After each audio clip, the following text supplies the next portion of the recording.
We'll start with a little bit of history, as we are a few days before the major holiday on the Christian calendar. I think it's only fair that we discuss this topic that we were going to discuss first and give a little bit more prominence and more importance.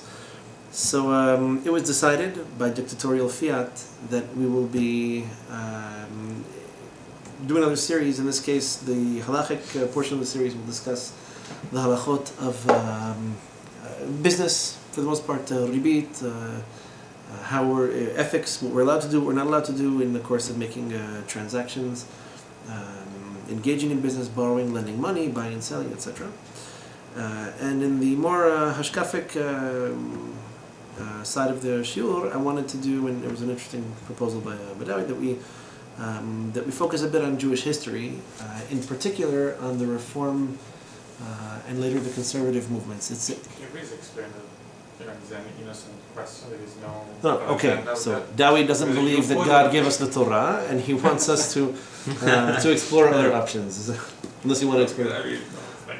No, well, because in most other countries in the world, I don't know what the situation is like in Italy. I think in Italy even Orthodox is reformed, but the rest of the Jewish world isn't really as affected by Reform Judaism as America is. So coming here from another country, I can easily understand how if you meet someone who's a supposed Reform Jew from a place like Knoxville, Tennessee, and they're actually not halachically Jewish, and they don't believe that the state of Israel should exist, and they have all kinds of crazy Christian beliefs. That's fine, but that's not really the way you would expect to meet Jews in other countries. Here in America, for reasons that we'll hopefully explain in historical context and in political context, that's the majority, not the minority. They are the majority. So, to really appreciate this, you have to go back, believe it or not, to the period of the Hashmonaim. Go back to Hanukkah. This was the time period during which, for a number of reasons, I don't know if any of them are easy to understand, Orthodox Judaism began to have some serious problems. We had problems before as a nation. We had problems before with people observing or refusing to observe or prohibiting the observance of the mitzvot, but this got really, really bad. In the first Beit HaMikdash, for example, if you're familiar with the story of the civil war between, what eventually became a civil war, between Malchut Yisrael and Malchut Yehuda, always fun to take a look in the Sefer Malachim, second Malachim 2, you'll see that once it was determined that Shaul HaMelech was no longer going to be the king, there would never be any other king but a descendant of David HaMelech himself, meaning not just someone from Shevet Yehuda, from the tribe of Yehuda, but actually someone who is literally descended from David HaMelech. Even among his descendants, there were problems. There were fights, there were arguments. We see this with the Haftarah that we read when Adoniah ben Hagit tries to usurp the inherited kingdom from David, as opposed to allowing Shlomo HaMelech. And so Bathsheba, the mother of Shlomo, gets very upset about this. They approach David as he was older, and he puts an end to this. But the fighting continued. Ultimately, what happened was that the nation, again, very small country, relatively few people, the monarchy broke up into Malchut Yehuda, which was pretty much Shevet Yehuda and Shevet Binyamin, i.e. the two regions that are just north and just south of Yerushalayim. So most of the Shvatim live in these bands of land that go east-west, strips of land that go across the country. So you end up with Yerushalayim in the middle. You have Yehuda to the south, Binyamin to the north. And for the most part, these were righteous kings. They were observant. The people living in Yehuda and Binyamin were more observant, somewhat more loyal, perhaps, to the king, to the Torah. The rest of the tribes, for a variety of reasons, maybe they felt they were more distant geographically. Maybe they felt a little bit less represented or less cared about. So they went ahead and established their own kingdom in the Shomron, of all places. Shomron was the name of the city that they made their capital outside of Yerushalayim. It's off to the north. Not very far north of Yerushalayim, but far enough. And it's fascinating because today you can drive by car and it's what? The Shomron is like 20 minutes from Yerushalayim, or 30 minutes tops. It's not like it's that far a drive or it's that long a trek. Again, small country, lots of opinions.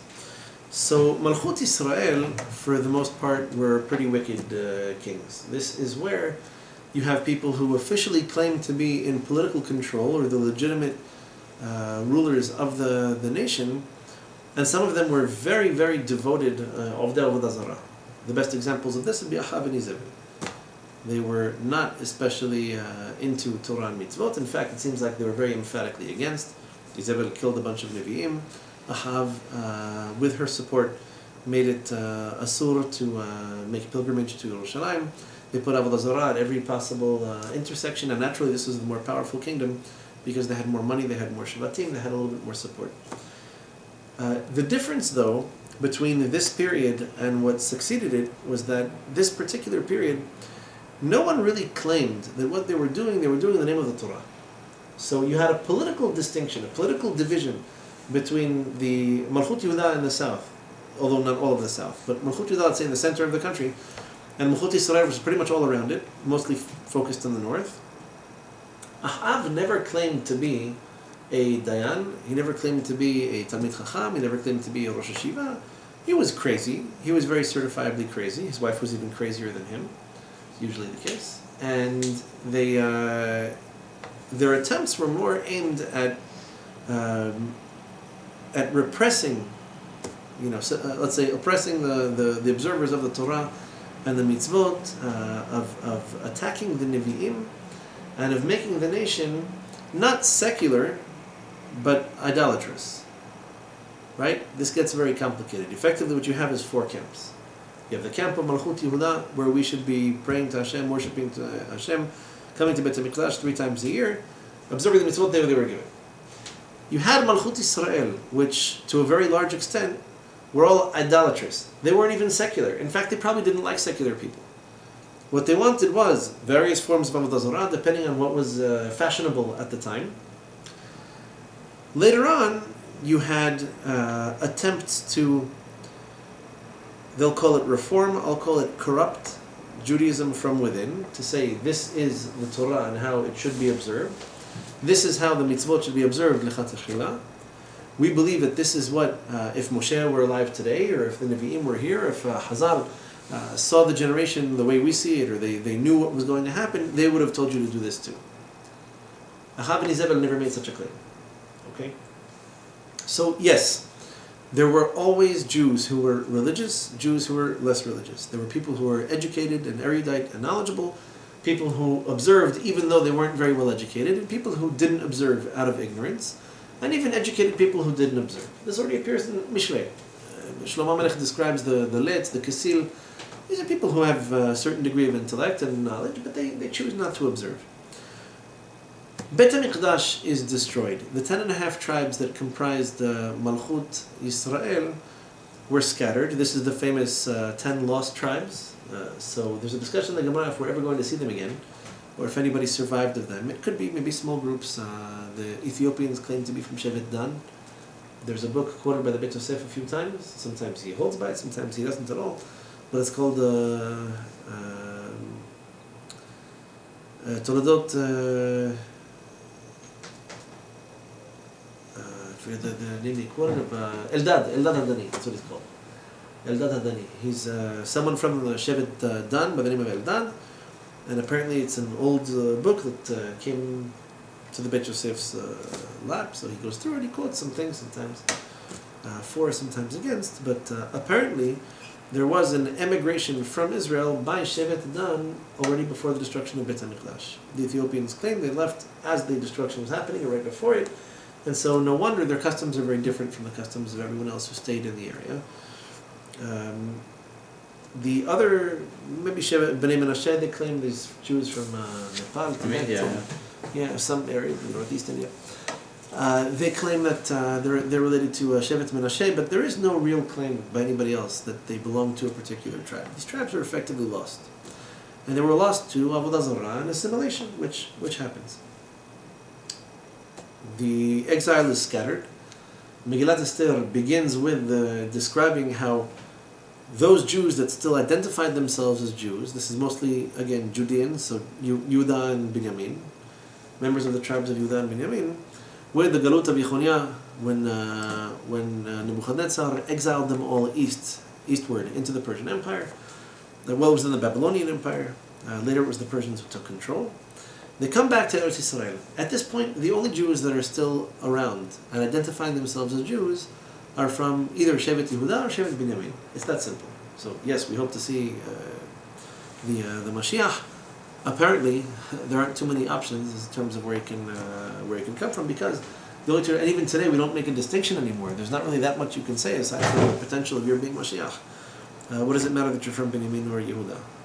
And the historians are a bit out on this, but it looks like most of the Sephardim are from Shevet Yehuda. They did stay in Eretz Yisrael longer before they were forced out, and that the Ashkenazim from Shevet Binyamin and exiled northwards. What's that? I'm sure Ashkenazim don't like that. No, it's actually, some of them discuss this too. Well, it implies that The Mashiach will come from. Sephardi. Like they don't know this. Really? All right. Yeah. But there are a bunch of families that claim to be a descendant of David HaMelech. The Dahan family, for example, is historically They claim to be David HaMelech. You have also by there are a lot of Abarbanel, I heard as well. Spanish expulsed. Oh, that reminds me of. Never mind. Name came up in a shidduch, and I have to follow up. Sorry, I didn't mean to. I owe someone an email and an apology. You have by the Ashkenazim a number of very prominent families who also know very well that they were expelled from Spain and ended up in. Not everybody from Spain ended up in Morocco, Algeria, Tunisia, and Libya. Some of them went into the larger established communities in Central and Eastern Europe. So could well be that everything's already mixed up at this point. It doesn't so much matter where you're from. But anyhow, what happens in Beit Sheni, the second Beit HaMikdash, and it's a glorious story, Hanukkah. You hear the story of Hanukkah, you say, it's fantastic, this is Jews getting up, fighting the forces of assimilation, and rebelling against the oppression, against the repression of Torah and Mitzvot. The reality is this. Number one, most of the people involved in the fighting were Jews. There were a lot of Jews who were actively attempting, Hellenistic Jews, attempting to Hellenize Israeli society, make everybody like Greeks, borrowing more money than you can pay back, and then you default on your loans. I mean, this is an old culture. What happened at the time was that Torah Judaism was very weak. And the Jews, the majority of them were already assimilated into Greek culture. The Maccabim were attempting to shake the roots of the tree and say, we need to do something. We need to get the people back on track. These Maccabim, you have to understand, the Hashmonai family, these Kohanim, unfortunately, were also a bit involved in corruption. What kind of corruption? Well, they insisted after they had successfully defeated the Greeks, let's call them the Greeks, the Hellenists, however you want to refer to them, because there were Jews who had joined them, they insisted on being the next kings. This is no longer, Malchut Yisrael is already gone. Now Malchut Yehuda, which should have been passed on to someone from, one of the descendants of David HaMelech, and they had plenty of families they could still trace back to David HaMelech, the Hashmonaim said, nope, that's it, this is us, this is our job, we were the ones who called the rebellion, we were the ones who officially got them out of our lives. Now we expect to be the kings. And it lasted a very short few generations, at which point the entire family was annihilated. Because corruption had already become rampant at this point, even the monarchy itself was in the wrong hands. Their Kohanim, they did a great job. They should have just put down the swords and let the monarchy pass on to someone from David HaMelech's descendants. They refused.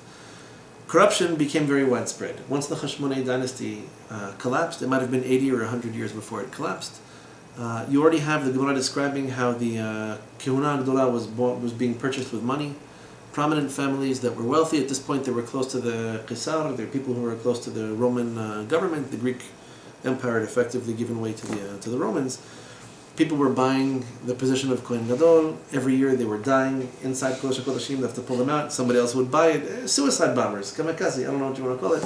Basically, your family is proud of you for being a Kohen for less than a year. You die on Yom Kippur, but you have to break a few eggs to make an omelet, as we like to say.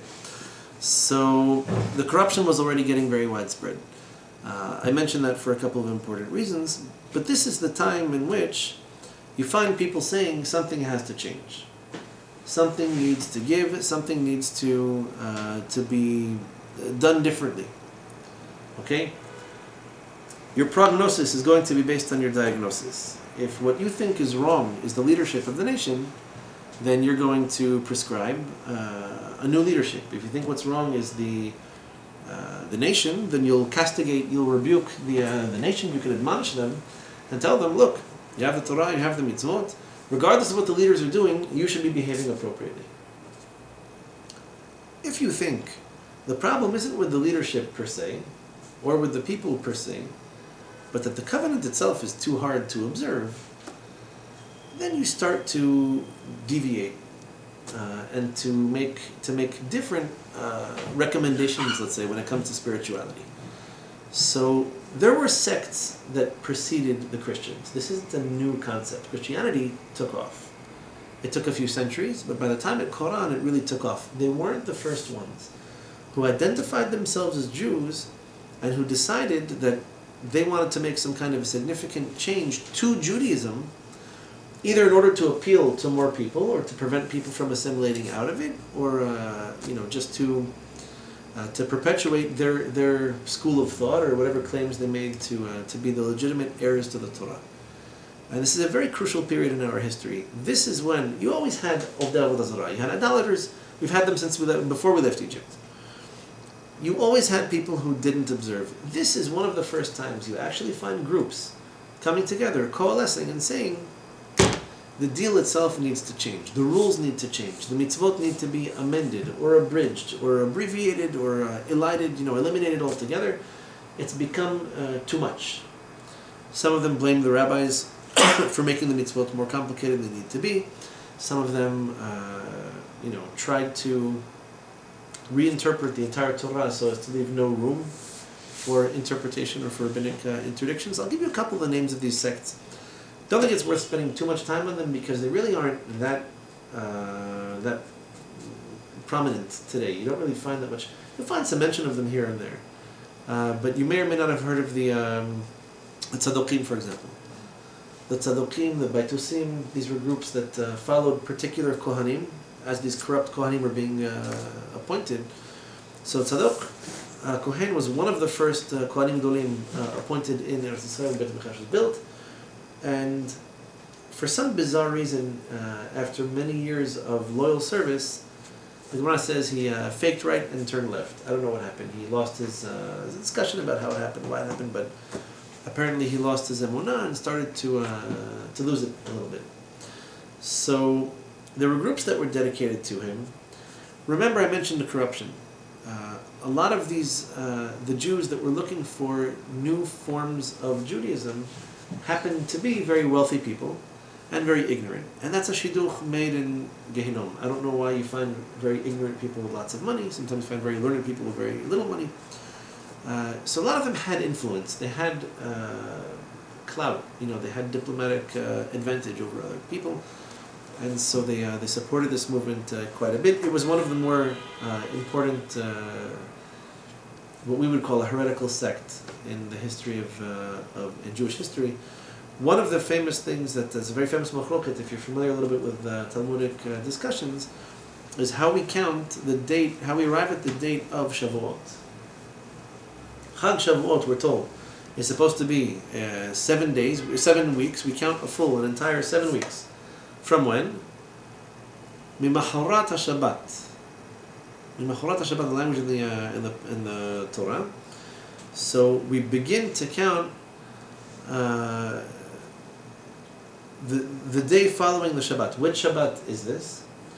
According to our traditional interpretation, incidentally, the more or less normative group that we're always going to refer back to is what we call the Perushim.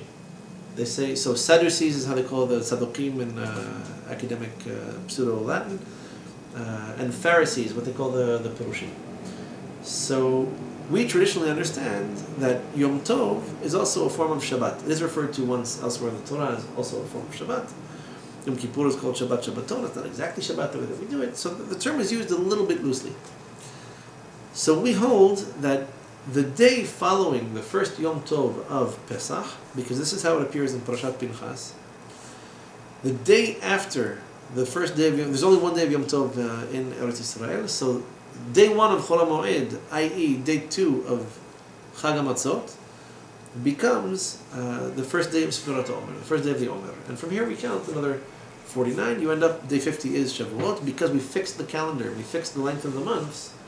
Today Shavuot always falls out on the 6th day of Siwan. It was not the case before Hilal Zakin. It just depended on the length of the months and when we actually established the new month. But it could, in theory, have occurred at the beginning of the month, maybe a little bit later. So the Tzaddukim and the Baitusim said no, it has to be Shabbat Chol HaMoed. Either Yom Tov falls out on a Shabbat, or it's the Shabbat Chol HaMoed. Because the Torah says Shabbat, they read it kind of literally. And they insist it should be this way. And so we differ from them in that we hold this is how it was always done. Evidence seems to prove the point, but that was one of the famous examples that they hold that until either Yom Tov that is Shabbat or Shabbat Chol HaMoed, you don't start counting the Omer, and therefore Chag Shavuot is going to be a few days later. We still had Bet HaMikdash at this time when the This is we're talking about the wheels start coming off the second Bet HaMikdash wagon at about this time. So they were bringing korbanot for Shavuot at the These wrong were time. fights and arguments, and it was a very sad period of Jewish history. Right? Okay, well we have the same. Korban Tamid was still being brought, and these fights and arguments that we had over the Kehunah and how they bring this korbanot, for the most part, the Purushim fought and prevailed, and on certain occasions they lost it. So the Tzaddukim, the Kohanim Gdolim also did some very strange things, but in Tzadduk's case it was weird because it was towards the end of his life. Right, Yeah. if there still was a Bet HaMikdash at the time, right? So why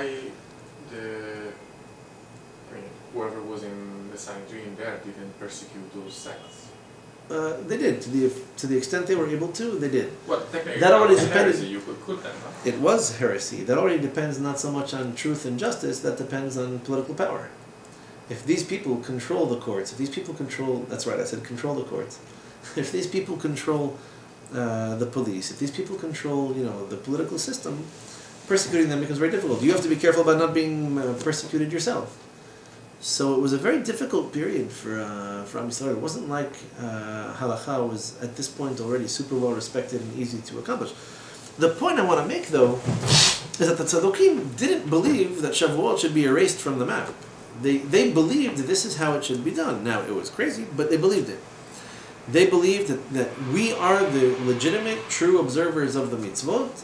The Purushim are doing it wrong. They're doing it wrong. Why? Because for the most part, the Tzaddukim are literalists.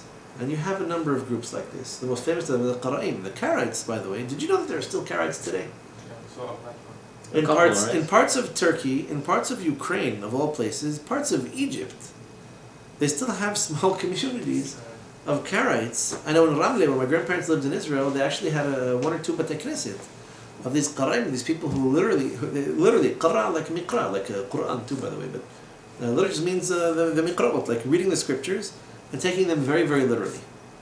And so the Tzaddukim began, they were one of the earlier groups that did this. they have the tefillin here. They put the tefillin right between their eyes, right? Ben Enecha, you wear it between your eyes.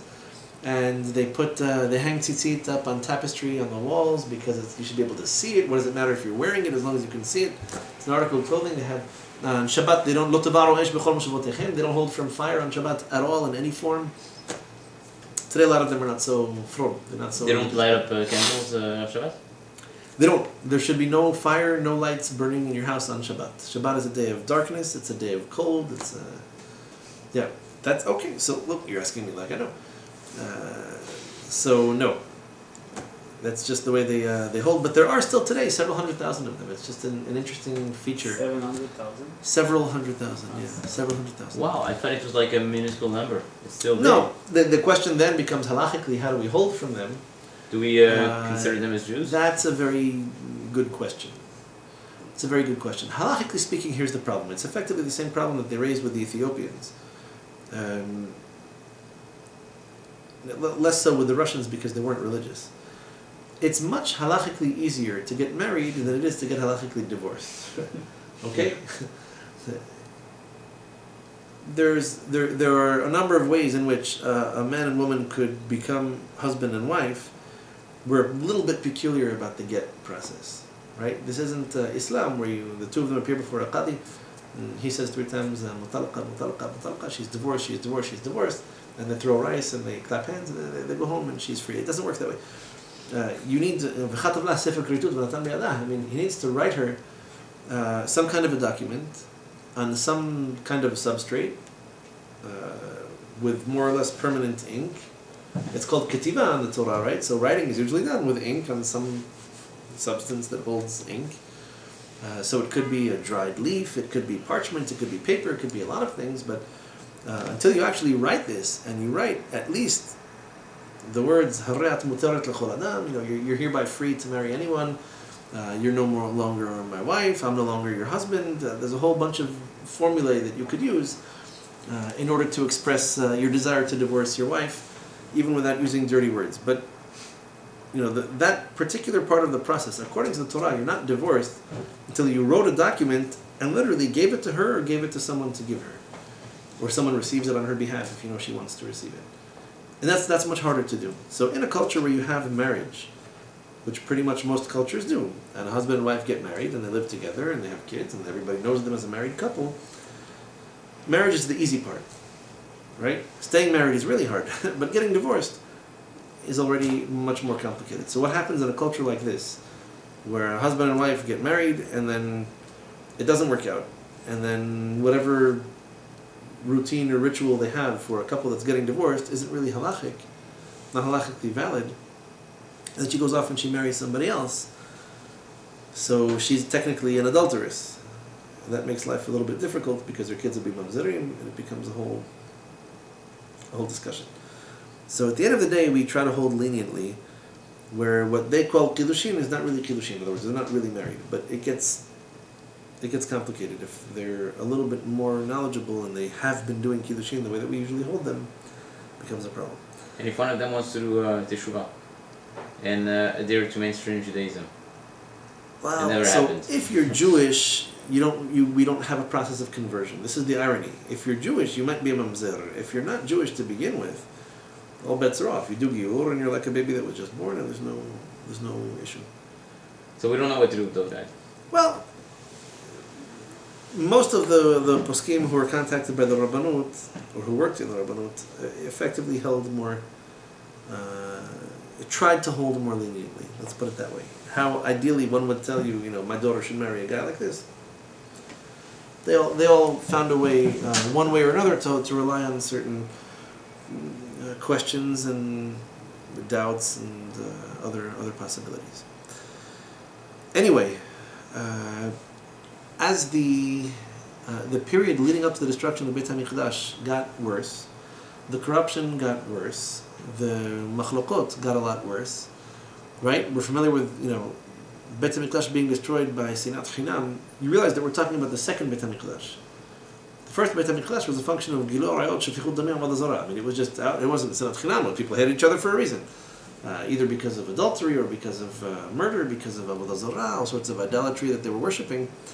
So those weren't groups that claimed to be Jewish, and this is how Judaism works. You pray to this stone, and you smile to it, and you pour wine on it, and you light incense to it. That's not... People just weren't that observant of Torah to begin with, and if they observed anything, it was probably more Avodah Zarah than anything else.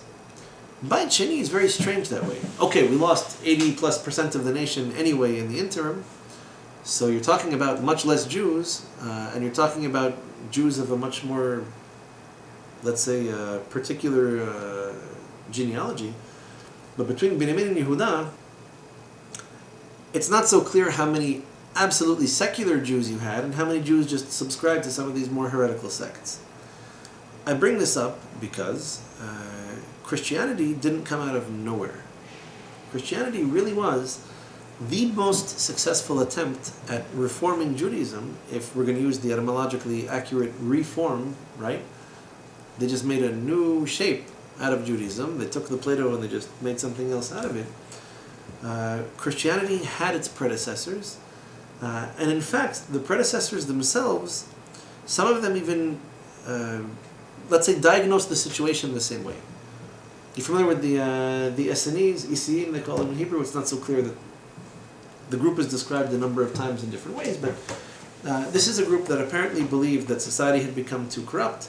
They were very ascetic, very much into, in some cases, either celibacy or minimal food, minimal drink, a life of spiritual devotion. Today we would say Buddhist, but that was what they had back then at the time. And so you end up with a very interesting, let's say these primary influences on early Christian thought were coming from groups like this. And you'll find in early Christianity, first of all, a very scathing, a real caustic rebuke of the Rabbanut at the time. Right? And we don't deny this, by the way. No one claims that the leaders of that generation of the destruction were all superheroes.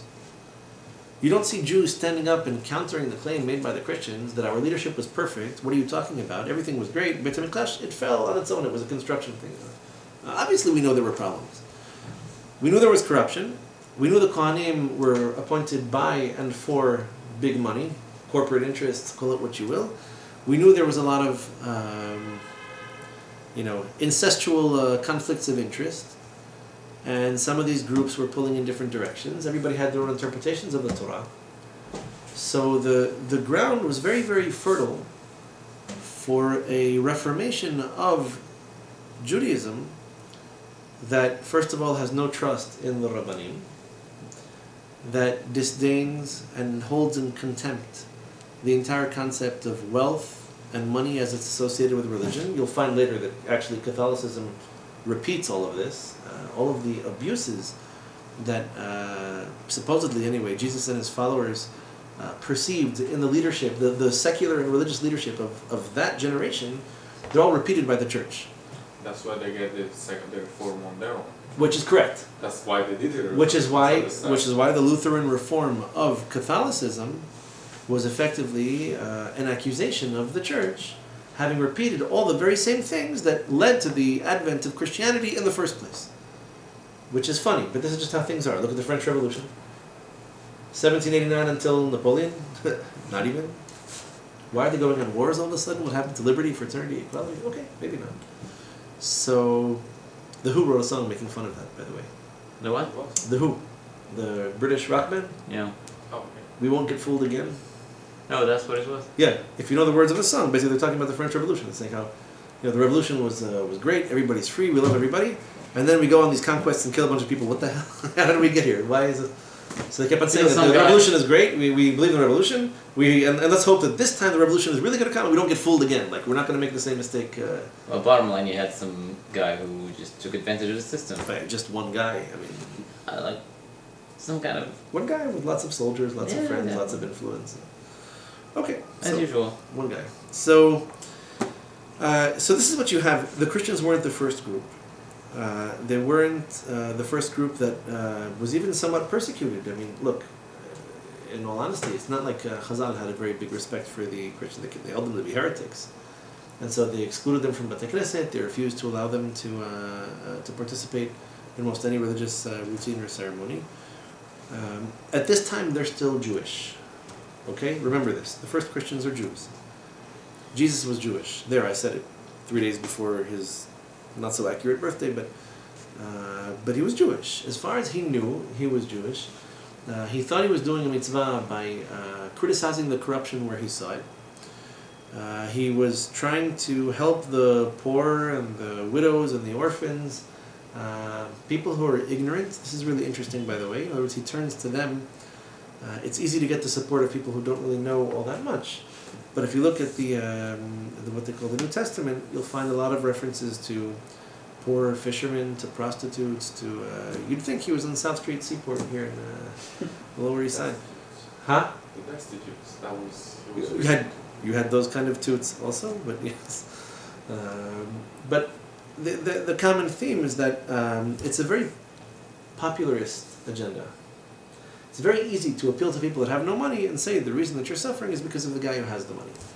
Yes, it's true. We would expect people with money to be philanthropic and to give, tzedakah, ma'asar ksafim, to build schools, but people were very corrupt at this time.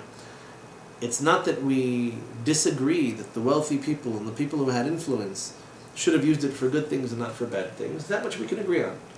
The question is, what do you propose? So he proposes dismantling the system. He sees Kohanim that are corrupt, and he says, Kehuna is corruption. Why should one group be any more special than anyone else? As a matter of fact, if you want to discuss this a little bit more abstractly, why should one nation be any different than anyone else? if we can reduce this to its component parts, we can make this very simple. Let's just keep a few mitzvot, focus on them, make the world a better place, right? Which is interesting. I'll be God in the meantime, if that's okay with you. Like, I get to play this, so no corruption there. But everyone else is supposed to follow me, and probably he didn't expect much money or much fame or fortune, in return. Where exactly it went from here is a very interesting question. I'd like just to repeat and to emphasize that we agree the generation was corrupt. We agree the Kohanim were corrupt. We agree that people weren't really doing mitzvot, certainly not what concerned Beit HaMikdash. These mitzvot, these korbanot, the avodah, the worship of the Kohanim was not being done l'shem shamayim. That much I understand. And we appreciate this, we acknowledge, because at the end Beit HaMikdash was destroyed. If you look into Christian theology, you're going to have a very hard time understanding which mitzvot still apply today. Very funny but poignant Facebook post that I saw recently by a guy that I went to high school with. He's a few years older than me. But he said that any Christian who believes that homosexuality is immoral, but he eats pork and shellfish, is a hypocrite. Why? Because there's no mention anywhere in the entire New Testament that homosexuality is asur. Is it just presumed that it's one of those mitzvot that got carried over from... Where does it say? Who decides? Well, it's easy. If you're Catholic, the church decides. The church decides 1 year this, 1 year that.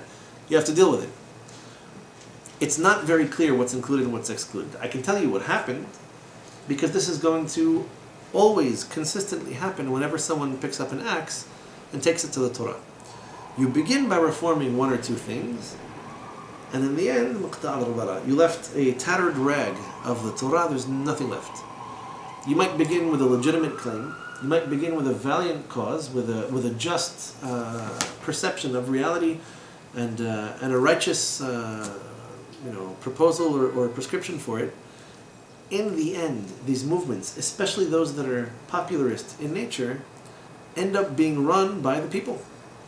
And the people, as being generally less than literate, less than purely spiritual, will normally take it in whatever direction they want to take it. So...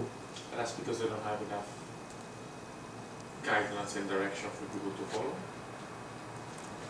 We can have a whole discussion on how to control people. At the end of the day, keeping people stupid is a very, very easy way to control them. Right? That's why the church refused to translate the Bible into any language but Latin. That's why we have public schools in America. The stupider people are, the easier it is to manipulate them and to tell them what you want them to believe. It helps if you control the media too. Propaganda. It's an Italian word. I don't know what the etymology is. Anyway, in one form or another, all of these reform movements end up having a superstar, and people who follow the superstar are willing to die for him and willing to fight for him, etc. It's always easy to point to, the Purushim or to the corrupt individuals in society and say, that's what we hate, that's what we denigrate, that's what we condemn, and we're different from them. And usually you end up repeating the same things, but with a different flavor, and you cut yourself exemptions and excuses left and right. So Christianity went off in a number of different directions. We're going to touch on it again, not next week, but the week after, because even the reformers went through a reform of their own. The hunter becomes the hunted. This is where the Christians who thought they were fixing the world by getting rid of most of the Torah and most of the mitzvot, except for give tzedakah, especially to the church, love Jesus, don't be gay, and don't have abortions. They have like 5 mitzvot they have to keep. Be nice to people, maybe, but make it 6. How Christianity got reformed and why it happened at a particular time, and then when the spirit of reform was in the air, another official reform movement was born in Germany. That we're going to talk about next week. That's the Reformation of the Reformation. No, we're not Christians, but we really like their food and their women and their culture and a lot of the liberties that we don't have as Jews. We'd like to integrate and assimilate into their society. And so we'd like to, remove some of the shackles of the Torah and the Mitzvot in order to facilitate our incorporation into secular society. And already at this time, we should understand that secularism as a movement begins in Europe. And so the Reformation that took place, Luther was a very religious guy. He was a fanatic, you would say. The Jewish secularists that contributed to the Reform movement were people with religious proclivities, but not necessarily spiritual observant types. They identified as Jewish, they appreciated certain Jewish rituals and routines. They weren't Rabbanim and Talmidei Chachamim, they were just people who thought that the nation could benefit from a certain degree of reformation. It facilitated assimilation into the culture, political advancement, etc. But then again, you start reforming and you when never did know it start? where it ends up. In the 18th century? In the 18th century, 1700s. Yeah, mid 1700s. Moshe Mendelssohn is the famous reformer of reformers, and it's interesting how Christianity went through some similar phases too. There was never such a thing in North Decentralization of power, for example, was one of the things. We'll talk about this more next week. I don't want to go too long on this, but decentralization of the power, taking the Rabbanim out of the picture. Don't interpret the mitzvot for me. Don't tell me what to believe. Don't tell me, which interpretations are legitimate, which ones aren't. I can read this on my own. I can make sense of it. I decide what I want to keep and what I don't. And but the funny thing is that if you look at Catholicism and you look at the Reform from our perspective and outsider perspective, they actually addresses several issues that the Catholicism has. So they were not wrong in most of the things they did. right. But then if you apply the same logic to reform against orthodoxy, then it doesn't work anymore. One of the themes that I'm going to emphasize during these discussions is that it's not so simple that there's nothing about Judaism that ever needs to change. We'll have this discussion. We'll talk about where changes did happen, where changes did take place. To quote one of my a Talmid Chacham that I spent quite a bit of time with, no good system changes quickly. Okay? Lehavdil, but because it's really been in the papers a lot recently. Think of America and the American Constitution. America is the first constitutional democracy in the world, right?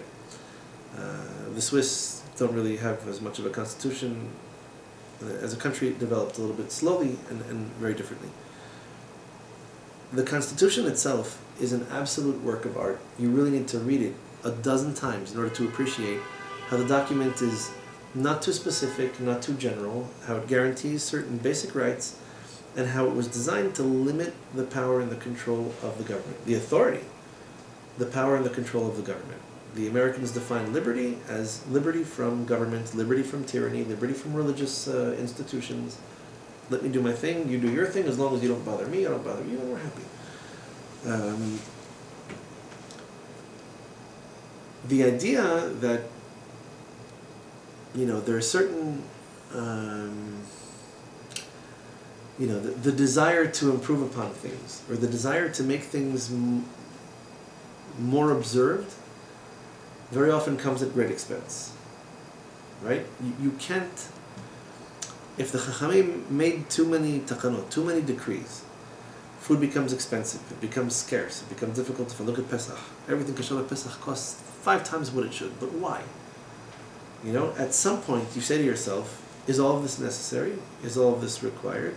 Maybe in light of modernity there are certain things we can change. If your answer is always no, we can't change, and even if we can, we won't, you're going to lose people. You're going, by definition, to lose people who rational, thinking individuals who don't think like you. It's going to be difficult for you to reincorporate people who aren't religious already now.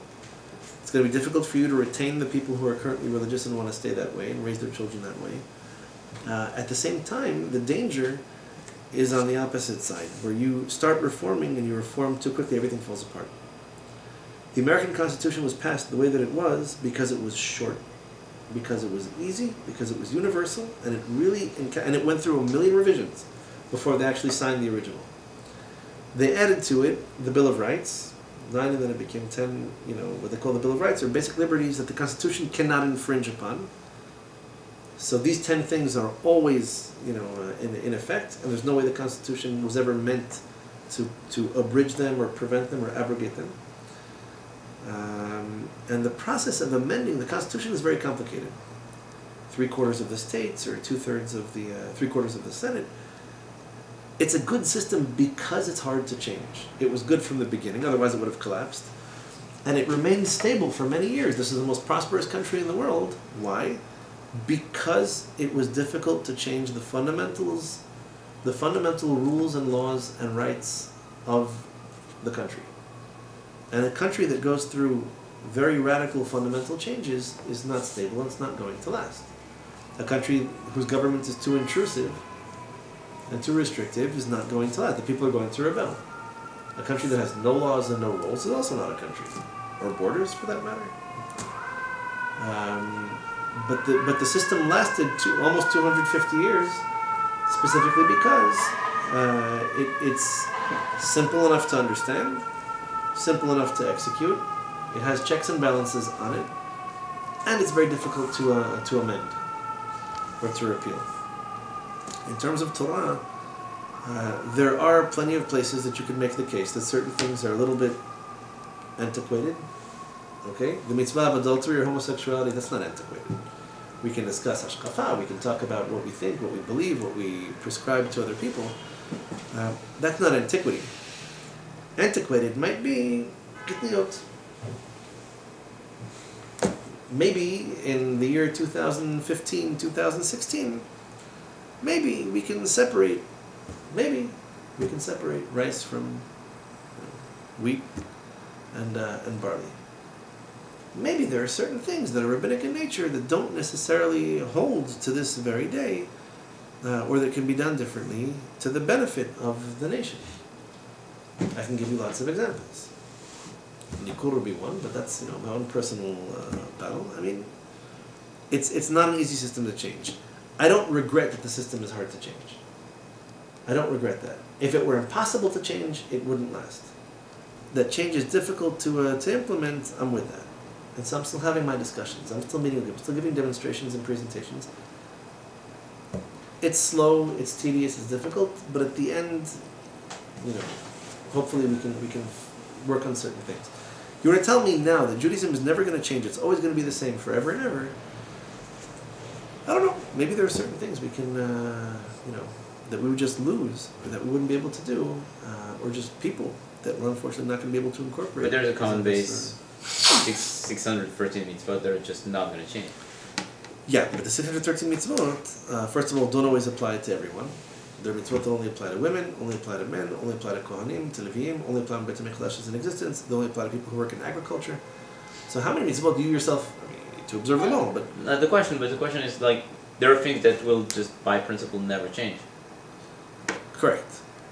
So, Correct. We will never condone homosexual activity. We just had a whole series on this, much to the dismay of, much of the rest of the world, but no, that's not going to change. How we discuss it, how we deal with it, is a pretty good example of something that did change. There were no support groups for people who had homosexual inclinations back in the day. They didn't have psychology, they didn't have psychiatry, they didn't have therapy, they didn't have... So today, I'm not saying you can change someone, but at least, it's something you can discuss with someone in confidence and still remain a part of the Orthodox community and observe 612 of the mitzvot. 611, I don't know, it depends. But that's already a little bit different from how it was done in antiquity. Maybe this is more authentic. Maybe they should have been doing this back then too. If they had the resources and the knowledge, they might have done it. But that's a very dangerous game to play. If they knew this, they would have done this. That's got a beginning and it has no end. No, but you can assume that if the system would have been applied for these last 2,000 years, let's say you have a Beit HaMikdash and everything, it would have evolved somehow. If there was an authority in place. What you're saying is it's a question that we just can't answer. I don't know what would have happened if we had it. We would have to see. I can't answer the question now. I can tell you what we had and how it worked. I don't want to be rude, but a guy would tell you, listen, we had a system. Beit HaMikdash was destroyed twice. What do you want from me? Is it the system? Is it me? Is it the leaders? It's hard to say. We know what the Nevi'im said. The Nevi'im all castigated they castigated the leaders, the Kohanim, the Levi'im, the secular leaders, the political leaders, the kings. They castigated everybody.